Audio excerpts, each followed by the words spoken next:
So welcome all today to today's stakeholder meeting on the development of local government resilient microgrids study. I'm Kevin Dillon. I'm a clean energy specialist here at the BPU. I would like to thank all of our stakeholders for taking the time to attend. And as a brief disclaimer, I'd just like to remind everyone that today's meeting is about the development of local government resilient microgrid study and not the TCDR incentive program. Also, the opinions expressed during this meeting are not those of the board and do not represent any official stance. Today, Mark will be presenting findings on performed. Your feedback is appreciated and valuable to the process. Thank you very much. And we will now pass it over to Tara. And I will be reading this. Tara, you're up. Hi, thank you for joining us. I'm Tara Meyerdirk with NJIT. As Kevin just briefly mentioned, the purpose of today's meeting is to give you some background and information on a project that we've been working on for the last 2.5 years, which some of you are familiar with. The purpose of the project was to improve the current status of the microgrid development process by identifying and providing procurement guidance that includes funding and financing options suitable for local communities. This project was funded by the U.S. Department of Energy as part of their state energy planning grant process that was awarded to BPU. And from BPU, both Rutgers University and NJIT were subcontractors and partners working on the research portion of this project. The project team was scheduled to develop a local government procurement guide to financing advanced microgrids and address significant gaps currently in the process of developing them, which we've been experiencing a lot in New Jersey. However, there was a lot of it wasn't really clear what the guidance on procurement and the financing process would be. And Mark is going to discuss a lot of these issues during his presentation today. So the outcome of the last almost 2.5 years has been predominantly a report that aspires to outline the process that local stakeholders could and should use to maximize the economic and resilient benefits of microgrids. There are a lot of challenges that Mark has identified, including mostly looking on a national level. There are a lot of single site and campus microgrids, but not a lot of successes in the area of town center or local government microgrids. So with that, I'm going to take it over. So Tara just told you the punchline. We're going to spend the next hour talking about that. But before we start, a couple things. I'm hopefully going to entertain you a little bit here. And I'm just going to go through this real quick in case anybody from the press is here or media, is that this webinar is a private briefing for project stakeholders and advisory committee members and invited subject matter experts and government agency guests. The report and related collateral material are not finalized and are expected to be released at the end of the month. That's coincidentally when our grant expires. For anyone who represents a media outlet, today's discussion is considered an embargoed, off the record, and not for attribution part of our research study. If you cannot agree to those terms, please leave the webinar at this time. We will be happy to chat with you later on an embargoed basis, time to the public release of the report. Okay, that's the disclaimer. We're going to start a couple things, housekeeping. Please keep, because we're in regular Zoom mode here and not webinar, please keep your audio turned off. You can keep your video on if you want, we don't care, but please keep your audio off. I am going to keep an eye on the chat and I will try to answer questions as we go. We will have time for questions and answers at the end. And of course, my friend Fred Brody has already asked, will we be able to view this presentation at a later time? He might have to jump, and the answer is yes. It will ultimately be on the microgrids.io website, so you'll be able to see it there. We will probably just be recording this part of the session and not the Q&A, however. So that done. So we might as well get started here. So as Tara mentioned, we started with a BPU U.S. Department of Energy grant from their state energy program. It started about 2.5, almost 3 years ago from the time I first got a call from Mike Winke asking me if I wanted to participate in it. And over that time, this project has endured a series of bumps and cracks in the road that we've had to deal with. And I was trying to think of a kind of an interesting metaphor for it. The best I was able to come up with was Lemony Snicket's A Series of Unfortunate Events. And this is more of a series of interesting issues that happened along the way when we started to look at the idea of what we've abbreviatedly called town center microgrids, which is the idea of local government resilient microgrids. These were defined as microgrids developed in downtown areas of communities that deliver power to a physically non-contiguous group of critical facilities, often involving multiple distributed energy resources and crossing multiple public rights of ways. In other words, these are microgrids with DER that support critical facilities when energy distribution company power is not available and can regularly run islanded from EDC supply and distribution. That was the idea. And I want to make it clear that the primary challenges we found are with town center, or as I'll call them, TC microgrids. They are distinct from two other common types of microgrid, which are having great success. Single site microgrids that serve a single building like a hospital, school, or public housing building, and two campus microgrids that are deployed at institutional campuses in government, education, and business sectors that power multiple structures through on-site generation. In both cases, the owner has control over the resources. There are many examples of successful single site and campus and critical and non-critical facility microgrids. TC microgrids, on the other hand, are far more complicated and are, at least to date, far less common. And I know there's a number of you who are listening, who are part of this today, that have developed and run campus microgrids and single site microgrids. We're going to be focusing on the challenges of town center, though I will tell you that there's a lot of bleeding as we get into some of the issues and policy challenges that also affect campus and single site ones. So based on the results of the study, the idea of a truly successful town center microgrid as an off-grid power supply for critical facilities remains an aspirational one. Outside of specialized use cases, the traditional role of the EDC and existing regulatory and economic system under which they operate constitute significant challenges to their development. The first of these challenges include EDC franchise rights. Most states have a statutory or regulatory regime that may limit the ability of an entity other than an EDC from distributing energy to customers or accessing the right of way to do so. Should point out, while we were looking at Jersey at the beginning from a significant standpoint, we really had to look at national, and the problems that we talk about are Jersey, but they are also national, but there are 50 different use cases of those. Well, I should say 52 if we include Washington, D.C., which does its own thing, and Puerto Rico, which has its own really separate and special set of challenges when it comes to working with microgrids, which are very important there. So EDCs and EDC franchise rights is the first of those challenges. The next one's financial. In cases where there is a legal workaround for franchise rights issues that allow microgrids to serve a subset of desired customers, then operating the microgrid may be too costly. And there's two issues that are part of this. The first is cost recovery. Unlike an EDC that maybe allocate their costs through rates over a large segment of its customer base, the cost of non-EDC owned microgrids must be recovered from a customer pool, which is usually much smaller than the number of persons who are benefited by it.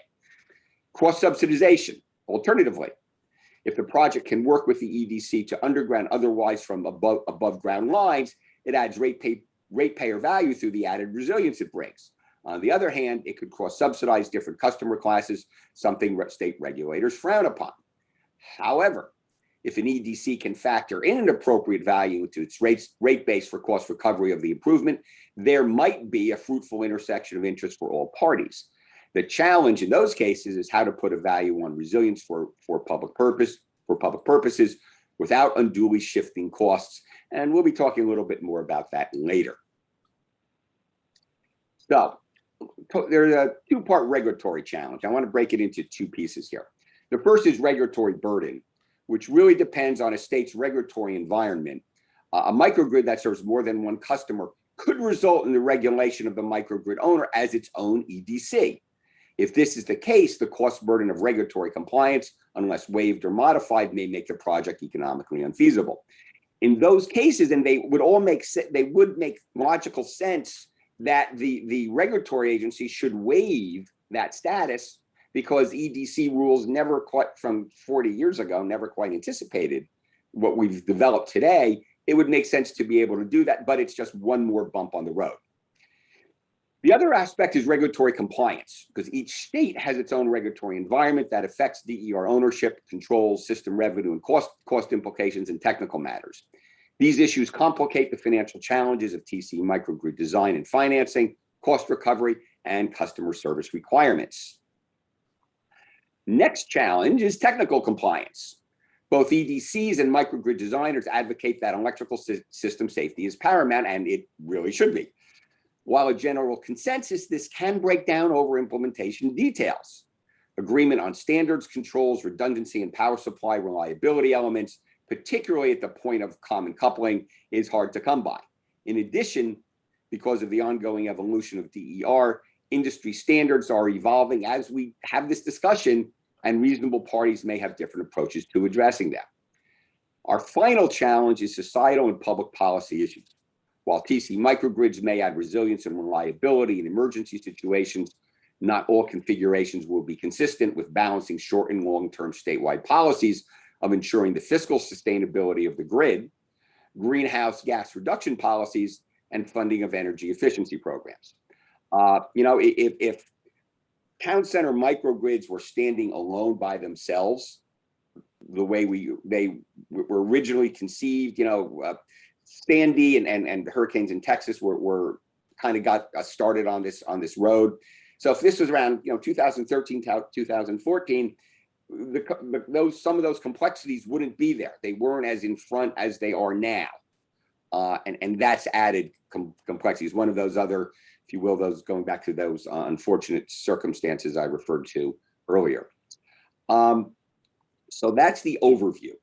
What we're going to do now is kind of delve into the individual specifics, and we're going to, at the end of the webinar, we're going to talk about some individual webinars and fact sheets that we've prepared. Each of these sections is representing one of the fact sheets that we have. So if you feel compelled, you can go back and read the fact sheets and you'll get the same thing, or you'll be able to listen to me do these in shorter sound bites. So let's talk about procurement. I want to make we're going to jump into procurement, but before we talk about procurement, I want to talk about what happens before a government agency or a developer gets to the procurement stage. We have to keep in mind that a TC microgrid is a solution to critical facility resilience and reliability problem defined by local officials. There was a problem that they wanted to solve, and they concluded somehow that a TC microgrid is the solution to it.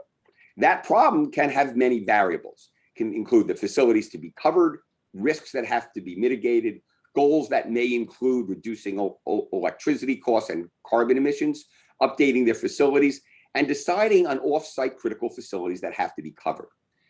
A solution to achieve that resilience and reliability may include a microgrid, but there are very likely a range of solutions and technologies that may achieve that goal. Planning, a good sound planning process is necessary to organize the variables, determine priorities, assess and evaluate options, and make recommendations. Mr. Sullivan, I just let you in. Turn your audio off. Yes, nice to see you, Joe. At any rate, there are lots of ways to go about planning a project, and they need to meet specific needs of the community.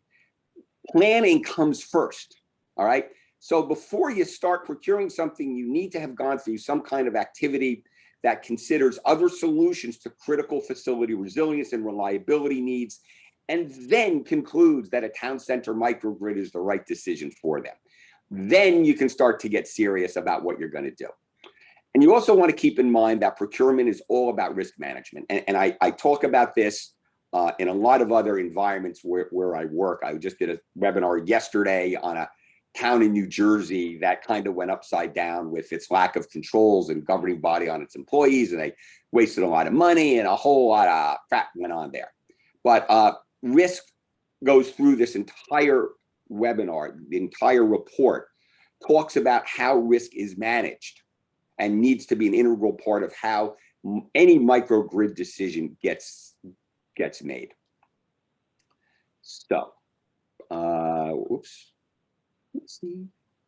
Common priority go. Project development elements. Some things in common. Because a TC microgrid involves a government agency, most states and cities throughout the country follow a legally prescribed procurement process. In today's environment, transparent process is important to ensure public support, otherwise a worthy project may not succeed. The nature of TC microgrids and DER developments generally leads to three approaches in a government environment.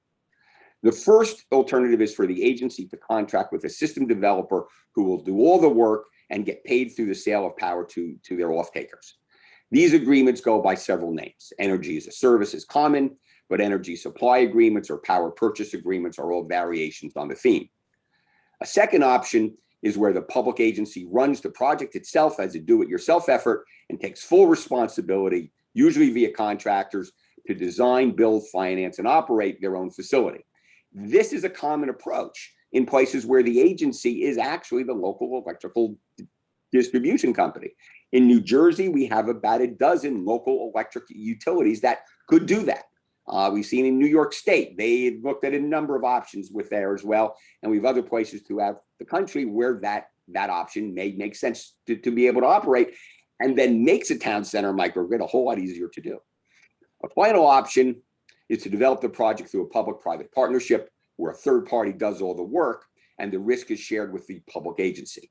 And there's a lot of different flavors for this, and I'm not going to get into all of those details, but we will discuss it a little bit more. There are some key elements that these things have in common that are necessary steps that you have to take to bring a project online.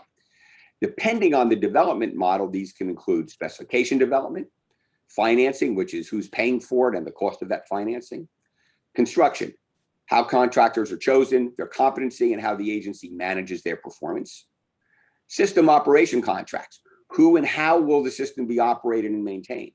And along with that comes the maintenance is how do we deal with upgrades, replacements, depreciation, all of those issues, because as most of you have noticed, the world of microgrids technology is evolving pretty much monthly now. You also may have an energy supply agreement or an EAAS agreement. And always, as part of these things, the government agency needs to have a public communication plan to make these things work and ensure they have public support.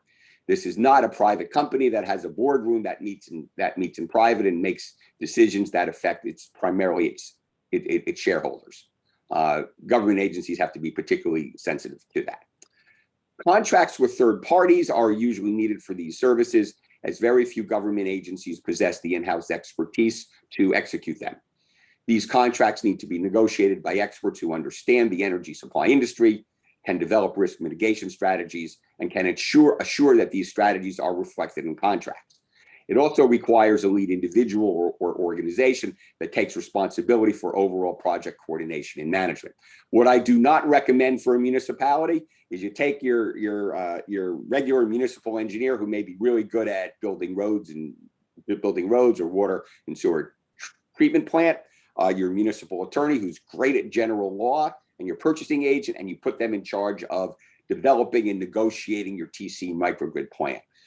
You need experts for this. You need people who understand how energy works, and this is another one of the themes because it's a way of mitigating risks that a government agency will have. Now we'll dig into a little bit those three approaches I talked about how a TC microgrid can be built, financed, and operated. And coincidentally, they also apply to campus or single site microgrid efforts. And I know that a number of you who are listening in are also think about doing a campus or single site microgrid facility. The first, and what may turn out to be the most common way. Stop. is an agreement to buy the energy you want. Oops. Sorry about that. Next up is the traditional public agency. Get that man to shut up. Okay. That shouldn't have happened. All right. So anyway, the first, I've lost track here. Oh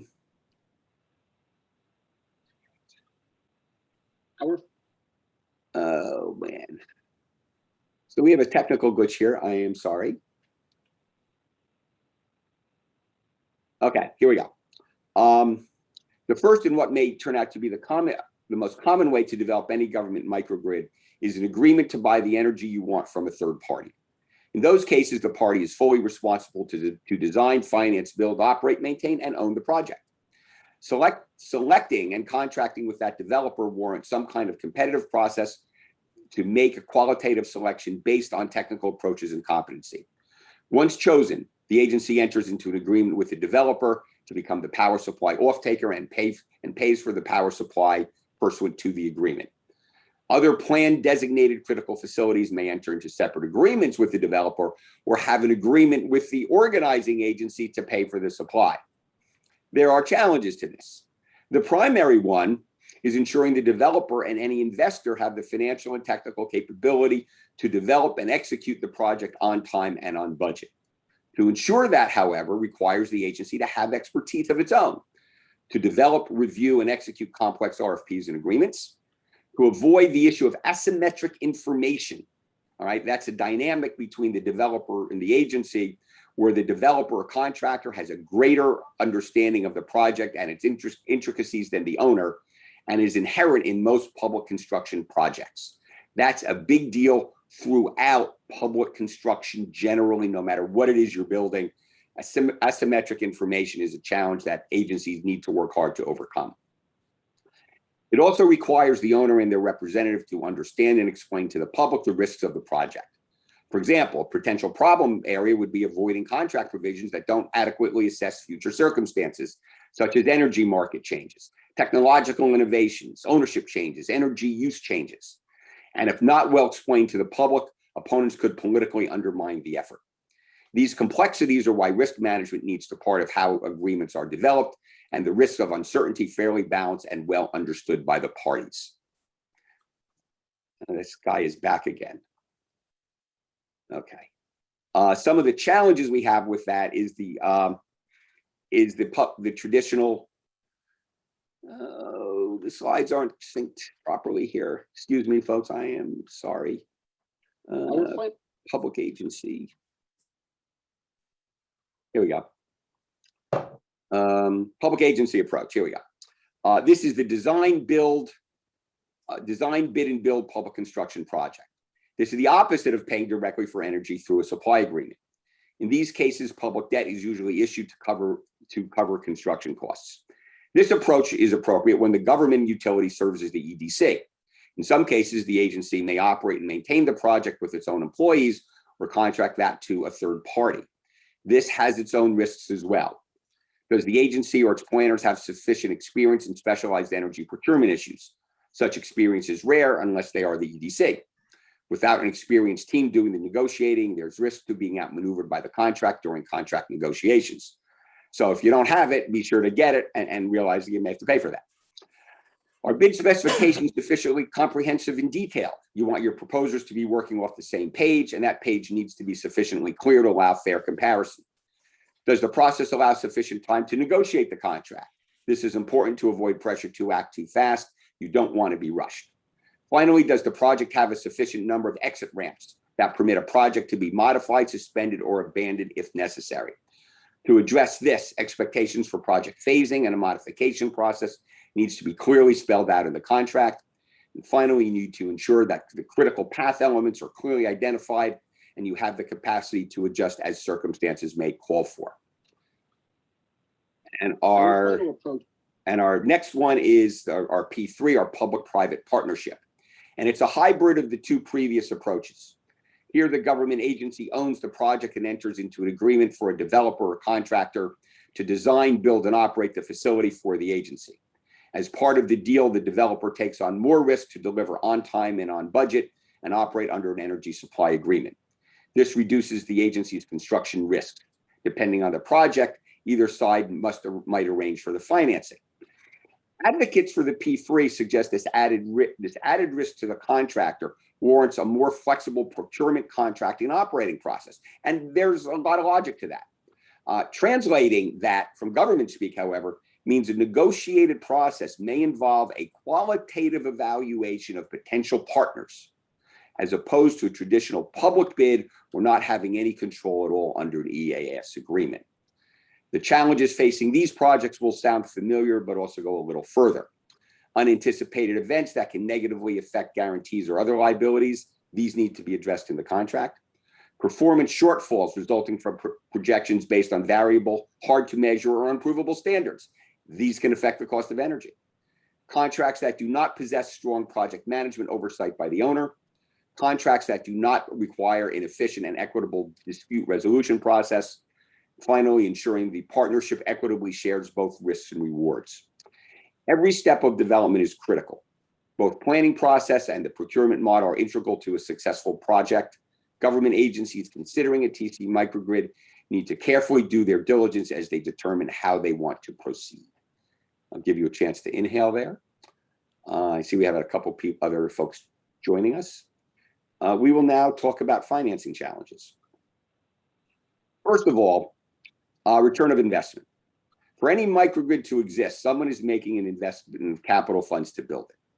And regardless if it's a TC microgrid off-taker is paying for the energy consumed or building and owning its own microgrid, someone's capital dollars are used to pay for it.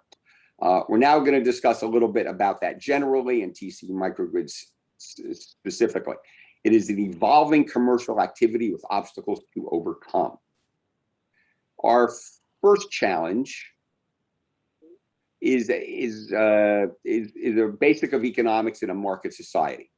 For an investment to be made, an investor expects their money to be returned on an agreed upon schedule, along with interest on the outstanding unpaid amount and an agreed upon rate of return. Our economy represents the risk of repayment primarily as a higher or lower interest rate. To help establish the rate, the next step is an assessment of the project owner's ability to manage the project's financial and public policy risks, understand who bears the risks, how the risks are managed or mitigated, and how they are reflected financially. The greater the risk borne by the developer, the more expensive the project's financing cost or the return that the developer expects on their investment. They want a higher return for taking on greater risk. Greater risk absorbed by off-takers can reduce the cost of financing, but this shifts those risks to usually increased long-term costs to the off-taker. Another challenge is ensuring parties understand the full financial picture of the project. This is most often done through a financial pro forma schedule. Usually calculated on an Excel worksheet, the pro forma displays the project's projected revenues, development, operational and maintenance costs, and the financing costs.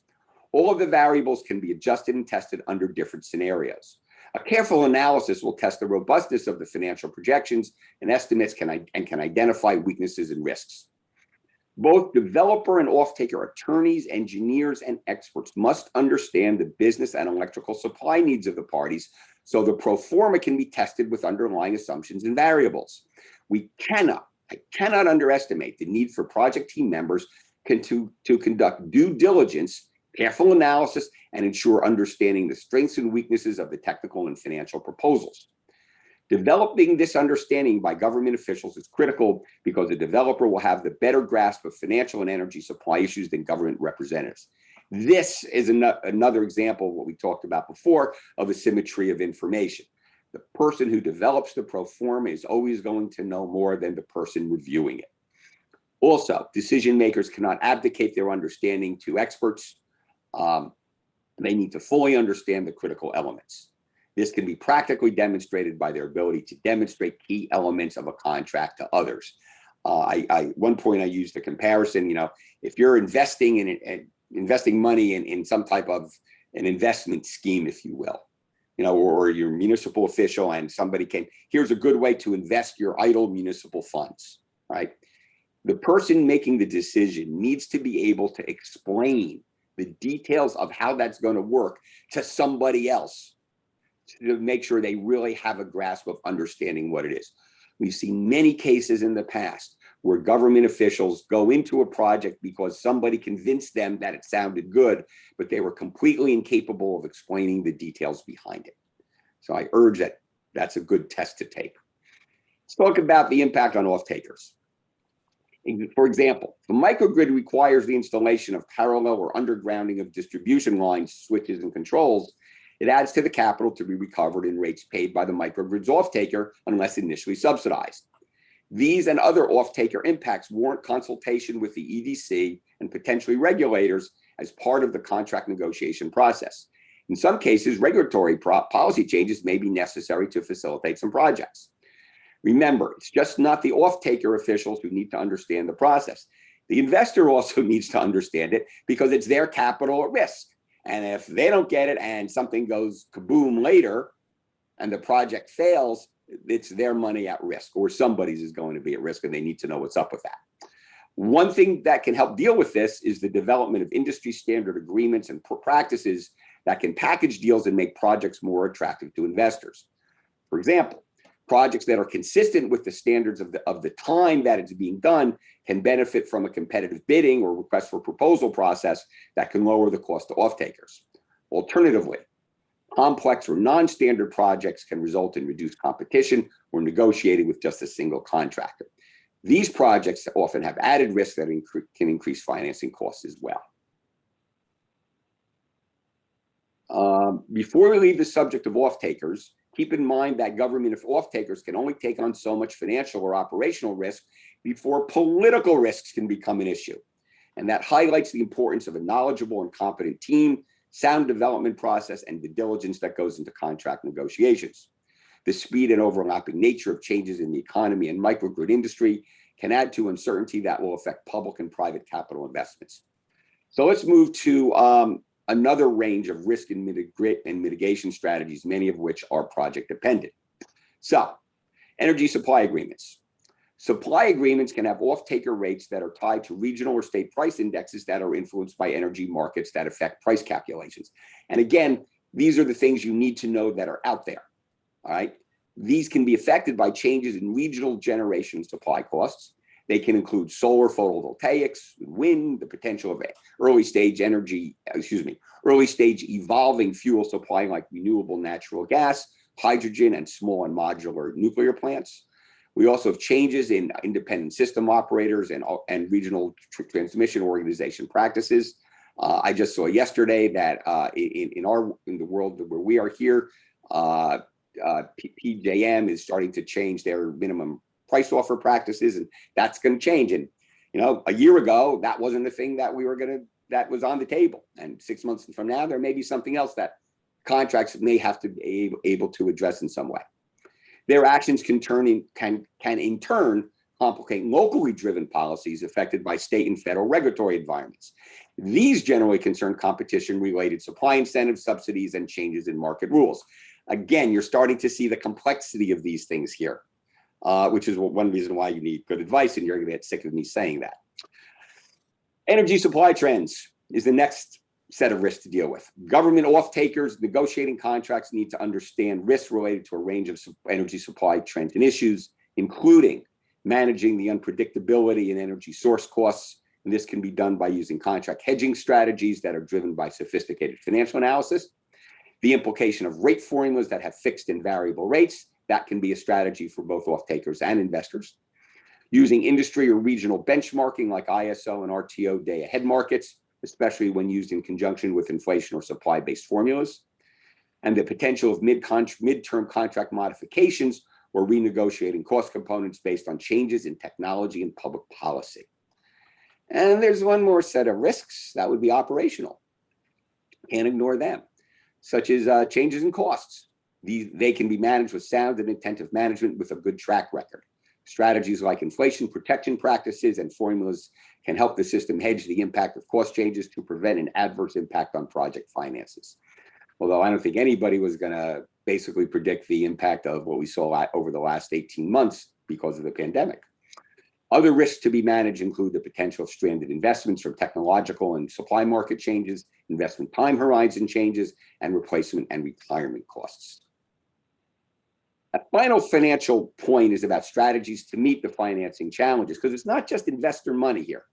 One approach is to access multiple revenue streams that can mitigate costs and adds cost stability for any project. System developers can take advantage of strategies to offset development costs or lower or moderate the cost of supply to off-takers. Some of these include revenue from supply sales to third-party off-takers, selling excess power or services like frequency regulation to the EDC or the region's independent system operator, taking advantage of EDC avoided cost programs. These can provide revenue by keeping demand off the grid or demand response programs. Leveraging any cost spread between local DER and local distance transmission-based delivery, the former costing less and the latter costing more. Considering ancillary revenues such as sale of renewable energy certificates, or leverage excess conduit capacity by selling it to third parties, such as telecommunications providers. And our final slide in this section is project financial success can also be supported through efforts like incentivizing building automation and accelerating electrification of traditional natural gas-based activities. This can include replacing gas-fired furnaces and hot water heaters with heat pump-based systems. Enhancements to off-taker credit security that can support investor risk calculation and lower variable rates. Incorporating energy efficiency practices like using less energy, use energy to perform the same task to reduce energy supply needs, and use any state government support for feasibility and design studies, direct development cost contributions, or financing preferences for low interest loans. Many states have green bank programs that can also be tapped for microgrid development. All right, public policy challenges. Now here's where we're going to get away from focusing on TC microgrids, although as I said, a lot of the things we just talked about also would apply to single site and campus microgrids. But public policy challenges have the potential to impact the technical and economic feasibility of town center microgrids. While several of them affect TC microgrids directly, we will find that many of them also broadly affect many microgrids and DER generally. So, climate change. Over the last several years, the original TC microgrid goals of resilience and reliability are being supplemented by increased societal and political attention to climate change. This has resulted in sustainability and decarbonization goals being added to TC microgrid considerations. These goals have resulted in discussions about how to balance the competing objectives. This includes placing non-carbon fuel supply technology into a TC project, often against the reality of when that supply will be sufficiently developed or comparable to the cost, resilience, and reliability attributes of carbon sources. Decarbonization. We have a current mismatch of energy supply cost, evolving technology, and advocacy of decarbonization policies present a policy conundrum when considering microgrids. For example, traditional microgrid industry practices and investments rely on natural gas as fuel for electric supply generation, such as CHP and fuel cells. This reliance is becoming undermined as being inconsistent with decarbonization policies. And several states faced that issue when it came to TC microgrids that they were considering doing. And that's an interesting challenge. Haven't figured it all out yet, though. At the same time, decarbonization concerns are aligned with adverse climate change-driven weather events, and TC microgrids are a response to that concern. And this implies that some microgrid projects may need to address the risk of local climate change and decarbonization by trading off short to medium-term localized resilience in exchange for the longer-term benefit of CO2 reduction. In other words, a cause of adverse weather conditions, basically being natural gas generated greenhouse gases in the atmosphere, is harnessed to address the outcomes of those same adverse weather events that can knock out the local EDC grid. So, if this is that public policy challenge I know we're facing in Jersey with a couple issues. New York State has wrestled with it as well, and it's popping up in California and Hawaii at the same time. If a carbon source is used as a microgrid fuel over the short to medium term, it is hoped that the cost of non-carbon supply will come down enough to supplement gas. At present, our study showed that if carbon-based fuel supply is excluded from a TC microgrid, TC projects may be financially unsound. And that adds to the financial risks that we talked about a few minutes ago. Does this warrant a trade-off of more stable, longer-term resilience in exchange for a smaller amount of carbon reduction? Policymakers, regulators, and local officials need to engage in serious, multifaceted discussions on how to address that question. And it emphasizes the need, again, for what we've talked about: due diligence, careful analysis, and understanding of proposals that are essential for decision makers. Now, DER impacts on EDCs leads us to another policy challenge. The economics of microgrids generally incentivize DER investments by those who can economically or environmentally benefit in replacing their grid-based supply. When a new TC microgrid or DER leaves the grid as a primary customer, the EDC loses rate-based customers' payments used to support grid-regulated operations. As microgrids and DER become more affordable and accessible to more customers, their value is amplified and EDC customer losses can increase. Because these microgrids can lower a facility owner's costs, we now have a growing market of investors that see reliable, if not lucrative, TC and other microgrid investment opportunities. That said, it is important to highlight that in some circumstances, DER departures can help reduce grid congestion and supply issues to the benefit of the EDC. Microgrid-based DER can, under controlled circumstances, support the grid by adding capacity and ancillary services such as voltage support. On the other hand, managing multiple sources of DER, and when a usually off-grid microgrid requires grid supply, presents technical challenges to EDC grid operators. When these actions move beyond their control, EDCs may not be able to respond with competitive tariff-based solutions.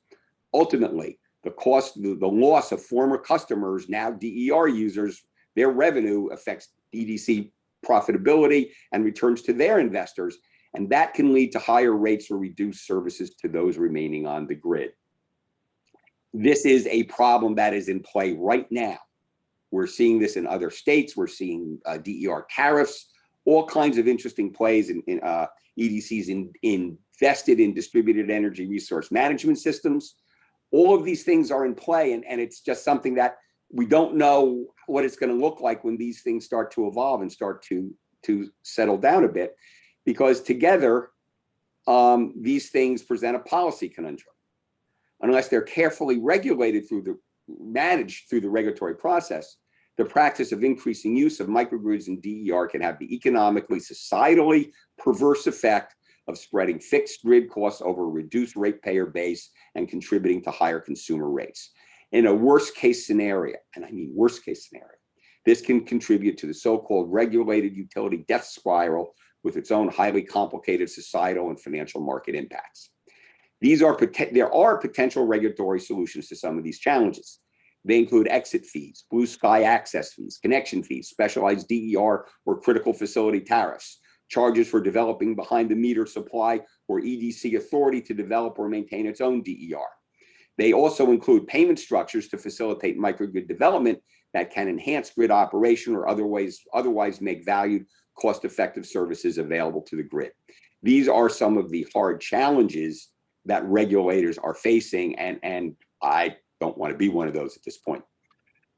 Now, failing to develop informed policies, regulations, and fee structures, if we don't get that part done well, we'll see a shift in the burden of grid costs, and regulators will need to impose stranded investment costs on those remaining in the EDC system. It could create inequitable disadvantages to those without the financial capacity to lower their energy costs. It could deprive microgrids of the compensation needed to incentivize their contributions to the grid and potentially weaken the financial capacities of EDCs to meet their societal obligations. If microgrids are to proliferate, an informed regulatory regime and/or grid policy guardrails are necessary prerequisites. Grids must also be able to develop the managerial, financial, and technological capacity to address these risks. At present, these challenges have few, if any, ready responses. The industry is in the middle of a big disruption going on, and the full report lists like a dozen of these disruption type drivers that our world is facing right now.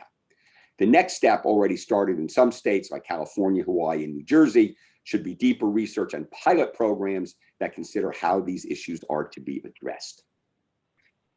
Now we'll talk about how town center microgrids face unique and significant challenges from EDCs.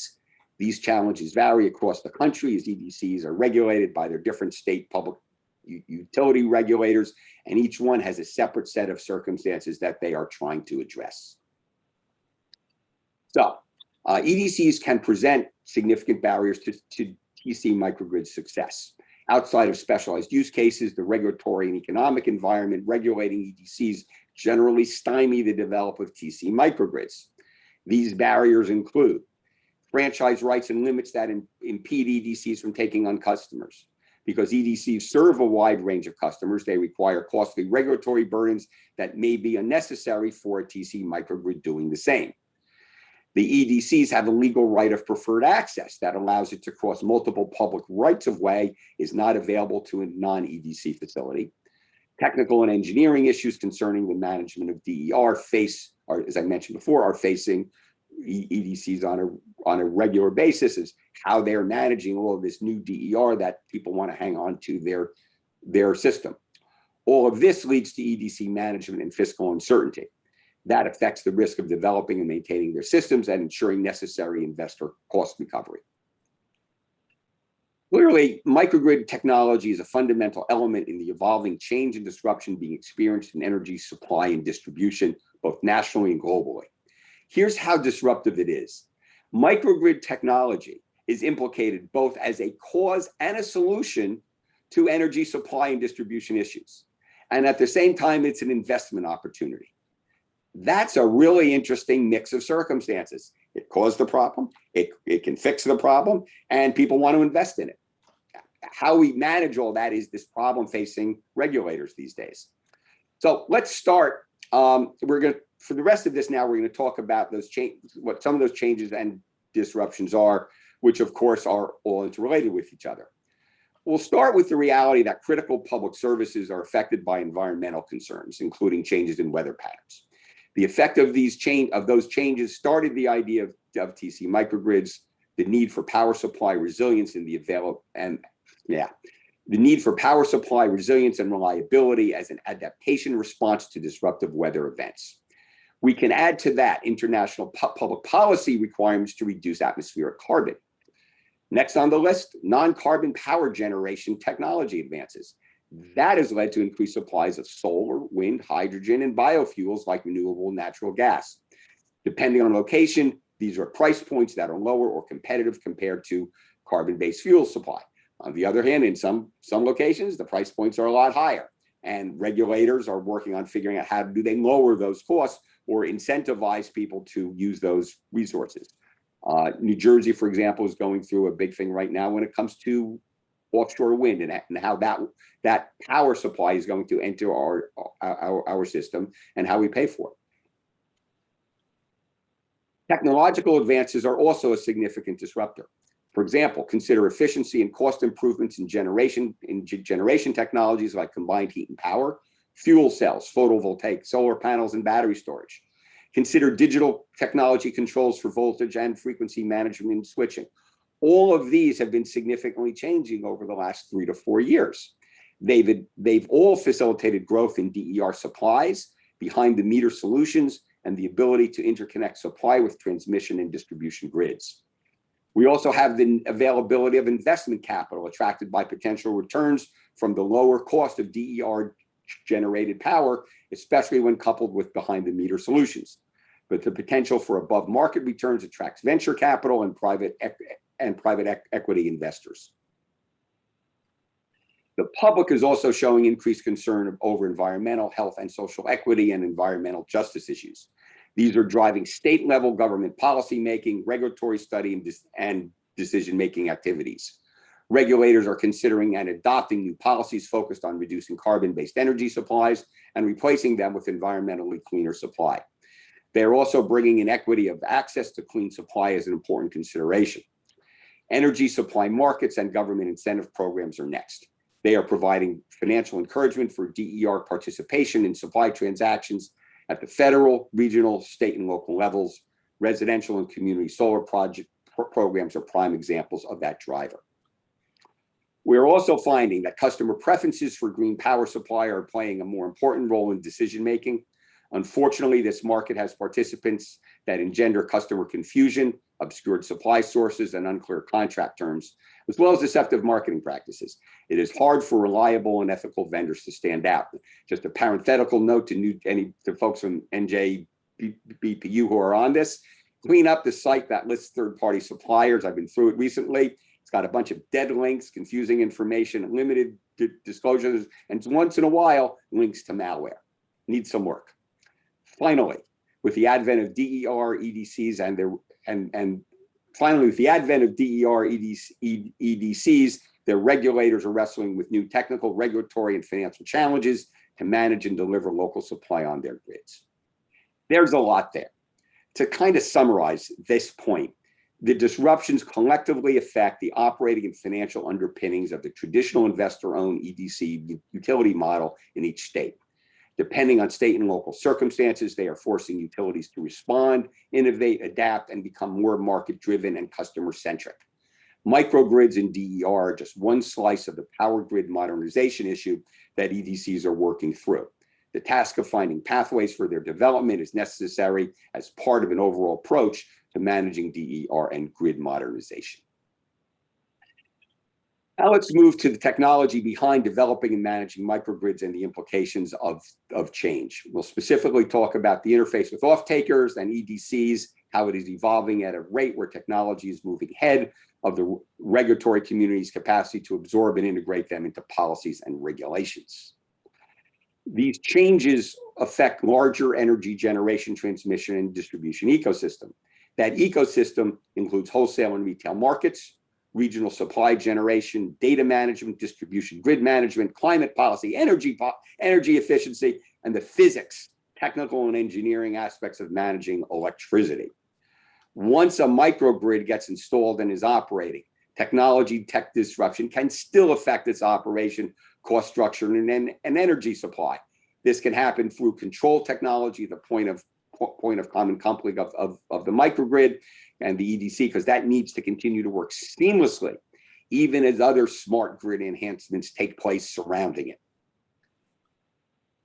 And efficiency improvements in local distributed generation capacity, like combined heat and power, cogeneration, fuel cells, and solar panels, may change the relative economics of the microgrid compared to the alternatives.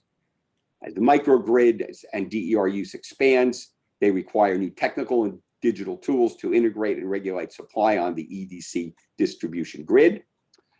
Constantly improving behind-the-meter microgrid and building management controls that manage electricity can improve efficiency and reduce demand, and that has an impact on what your TC microgrid or any microgrid is going to be producing in power supply.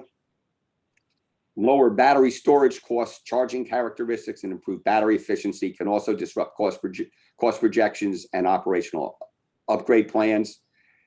And the trend toward increasing electrification of buildings and transportation, along with improved energy efficiency practices, adds uncertainty to transmission and distribution grid capacity and distribution planning. And then there's data. Collecting, securing, storing, managing, and using the massive quantities of data generated by digital technology has technology management implications. It drives market decisions and can raise social policy issues such as equity and personal privacy concerns. Innovative microgrid designs may include components that have not yet been widely used in commercial settings. They can include combinations of resources for which risk understanding is still limited. Equipment suppliers may assume some of that risk with longer-term equipment warranties. When taken together, these elements can have the effect of reducing energy supply needs and costs to the off-takers. They can also result in increased supply that may affect ongoing maintenance and refurbishment costs. And finally, on the other hand, risks and costs may be lower if individual use cases require proven off-the-shelf technology. On the other hand, that can sacrifice improved efficiency and cost savings. And as we've said from the beginning of this, risk plays a large role. Obviously, this is complicated, and the fact that it is in motion amplifies its complexity. We move toward the end of this. We have some other challenges. So let's highlight the challenges of valuing resilience, choosing an ownership model, and addressing social equity. So if a microgrid is designed to meet public policy goals of resilience, not all TC microgrids are going to reduce costs. The primary reason is because resilient, usually non-carbon-based energy cost more than carbon-based supply.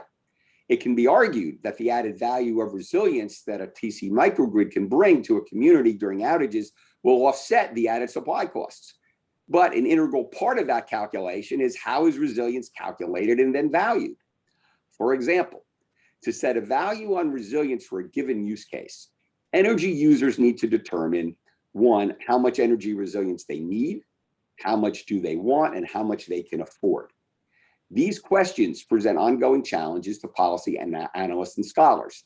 That's because trying to answer these questions highlights that putting a price on the value that energy resilience provides is much harder than defining it. So there has been, over the last couple of years, great academic, environmental advocacy, and commercial interest in finding pathways to making resilience-based decisions. It is, however, a still unsettled area of research and is evolving with new models and approaches. For example, the 2019 NARIC publication, The Value of Resilience for Distributed Energy Resources, an overview of current analytical practices, analyzed various approaches. And now remember, that's 2 years old, right? The closing paragraph of its executive summary I found very insightful. And they wrote, each of these options has its own set of trade-offs and potential limitations. The difficulties involved in valuing resilience relate directly to the challenges inherent in analyzing high-impact, low-probability power interruption events. Regulators seeking to evaluate resilience investments will need to grapple with these challenges against the backdrop of increasingly severe threats to the electricity grid. Or in other words, we have ideas, but no definitive approaches to solve the resilience riddle yet.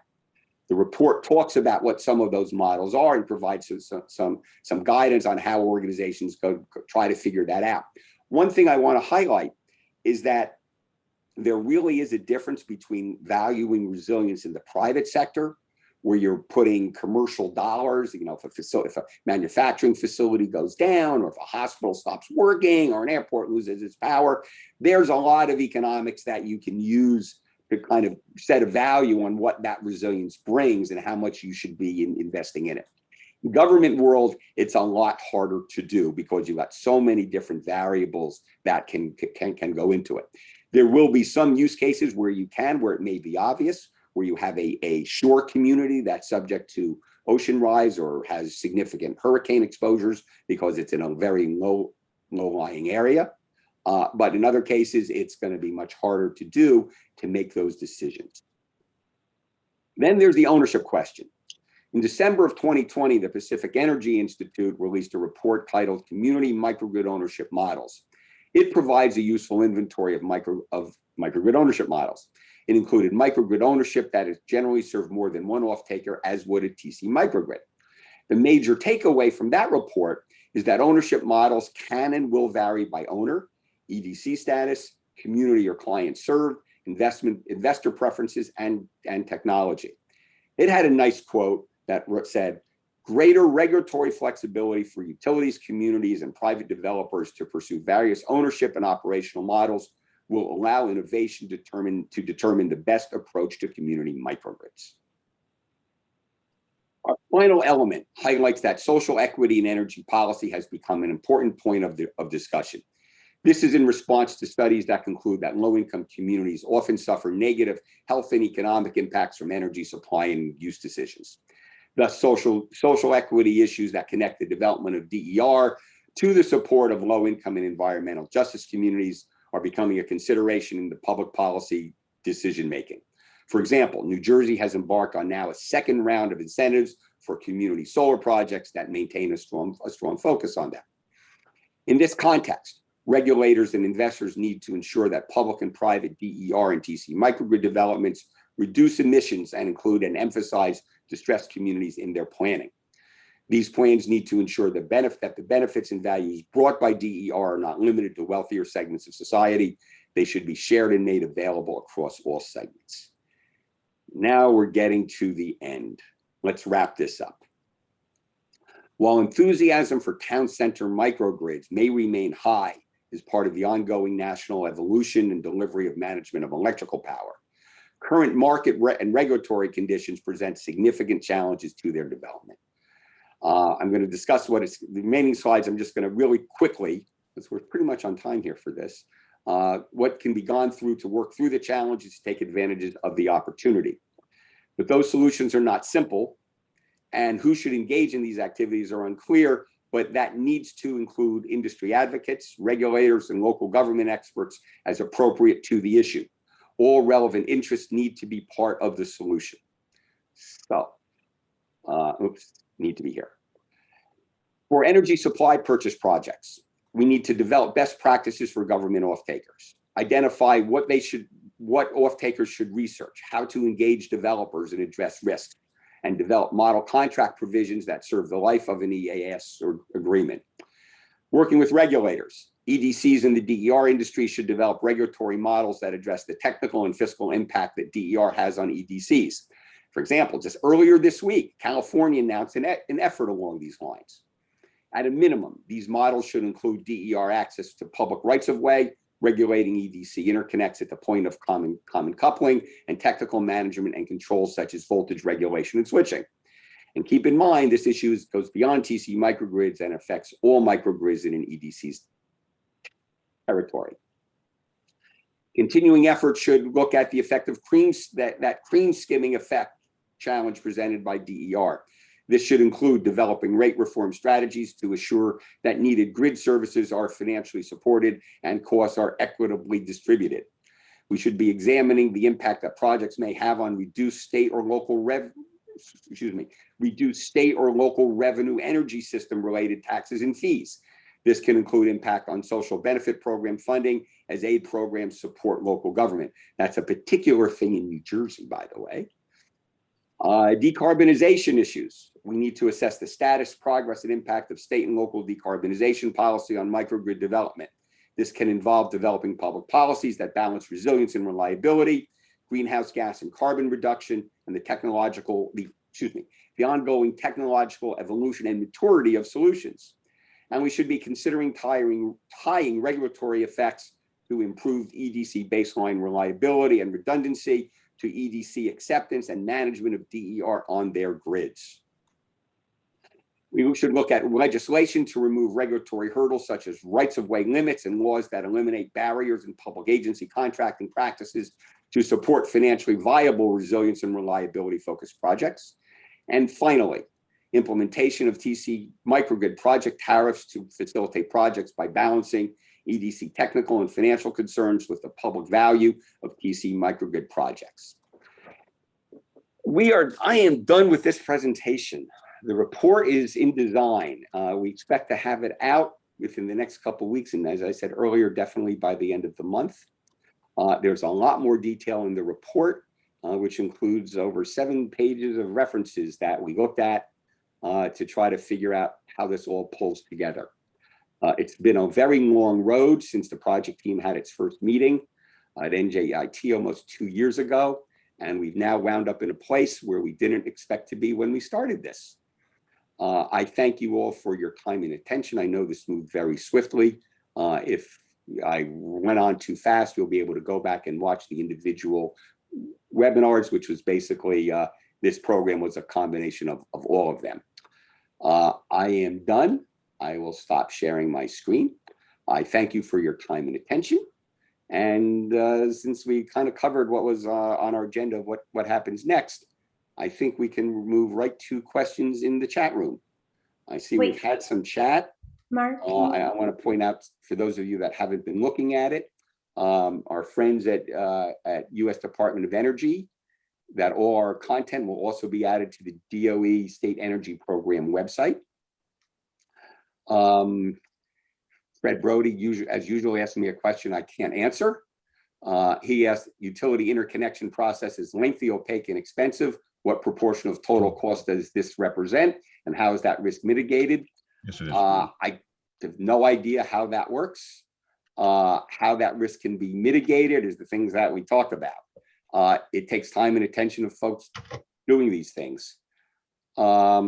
Ron Chibra posted a note on recent utility TC owned microgrids in microgrid knowledge in a neighborhood type thing. There are some really interesting nanogrid things happening. There's some interesting resilience hub projects that are going on in Baltimore, which is an alternative to a TC microgrid because it focuses at core issues. We discussed those in the report as well. I'm now going to turn this over to Tara because I realized I forgot we have some slides at the end of this. Sorry. So here we go. Tara, go ahead. You can pick it up from here. Are you able to pull the slides back up, please? Oh, wait, hold on. There you go. Okay. So just as Mark mentioned, everything will be on the website. Our website is microgrids.io. It currently looks very different than it will at the end of the month. We have a site that is under development, which will be launched at the end of July with funding from DOE. And the navigation on the top home about Planning Academy, all the current information on the current microgrids site, which some of you are very familiar with, including Tom and Adam Zellner, will be in the Planning Academy. And all of this research will be underneath, wait, Mark, go back one. Development challenges. So under development challenges, you will find the report that Mark is referring to, the webinars, and the fact sheets. We also have a list of resources that we had before. Well, in addition, Mark's long list of resources from the report will be available. So the content from the report has been broken into 8 webinars and fact sheets, as Mark kind of broke it apart. These are the topics, which are the same topics that Mark went through. If you want to listen to it at a little bit, you know, of a slower pace, you can do that. And also Mark goes into a little bit more detail. Here's the current microgrids.io screen. So this is what we're doing the upgrade on. So we got all kinds of little stuff here that you can take a look at for background. Everybody on this call, everybody who registered for this call is going to get the report as soon as it goes public. You will get a copy of the report. We'll also let you know for sure when the website is up. And if you've got any questions, my email, I think most of you probably have it. It's mark.pfeiffer@rutgers.edu. And you can just easily find me in a web search. Pfeiffer, you know, do web search for Pfeiffer Blaustein, and you'll find me there. I should probably give a shout out to some of the folks. I see Commissioner Bob Gordon from New Jersey BPU is here, and Abe Anton, County Administrator, and Cheryl Fuller, CFO in Hudson County. Is Adam still here? Adam Zellner, who was very helpful and provided some guidance and information along the way. Sam Kramer is here. I want to thank him for his help along the way. And I think we're done. Okay, that's great.